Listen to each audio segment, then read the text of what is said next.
Hi, welcome to my blog. ಇವತ್ತು doctors day ಆಗಿತ್ತು, ಹಾಗಾಗಿ ಫಸ್ಟ್ ಚರ್ಚ್ಗೆ ಹೋದೆ.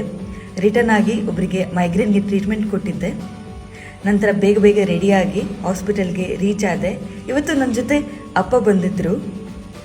ಹಾಸ್ಪಿಟ್ಲಲ್ಲಿ IPD ರೌಂಡ್ಸ್ನ ಫಿನಿಶ್ ಮಾಡಿ OPDಗೆ ಹೋಗಿದ್ದೆ. ಇವತ್ತು ನಮಗೆ ತುಂಬ ಜನ ವಿಶ್ ಮಾಡಿದ್ರಿ, ಥ್ಯಾಂಕ್ ಯು. ಲೈಫಲ್ಲಿ ಸಣ್ಣ ಬ್ರೇಕ್ ತೊಗೊಳ್ತಾ ಇರಬೇಕು. ಹಾಗಾಗಿ ಇವತ್ತು ನಾವು ಲಂಚ್ಗೆ ಹೊರಗಡೆ ಹೋಗಿದ್ವಿ. ನಮ್ಮ ಜೊತೆ ಡಾಕ್ಟರ್ಸ್ ಡೇನ ಸೆಲೆಬ್ರೇಟ್ ಮಾಡೋಕ್ಕೆ ಇನ್ನೂ ಇಬ್ಬರು ಡಾಕ್ಟರ್ಸ್ ಬಂದಿದ್ದರು. ಅವ್ರನ್ನ ತಿಳಿದು ತುಂಬ ಖುಷಿಯಾಯಿತು. V had a great talk at the lunch. ಊಟ ಆದಮೇಲೆ ನಾವು ಡೆಸರ್ಟ್ಗೆ ಅಂತ ಸ್ಪ್ಯಾಟಲಾಟೋ ಹೋಗಿದ್ವಿ. ಸೊ ಇಲ್ಲಿ ಐಸ್ ಕ್ರೀಮ್ನ ತಿಂದು ನೆಕ್ಸ್ಟ್ ಬ್ಯಾಕ್ OPDಗೆ ಹೋಗಿದ್ದೆ ಬೇಗ. ಆಮೇಲೆ ಮನೆಗೆ ರೀಚ್ ಆದೆ.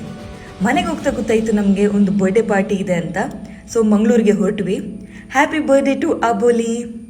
ಅವ್ರ ತಂದೆ doctor Ben is a great anaesthetic intensivist in Germany. So we had a very great time spending with them. Thanks for watching. ಮತ್ತೆ ಸಿಗೋಣ. ಬಾಯ್.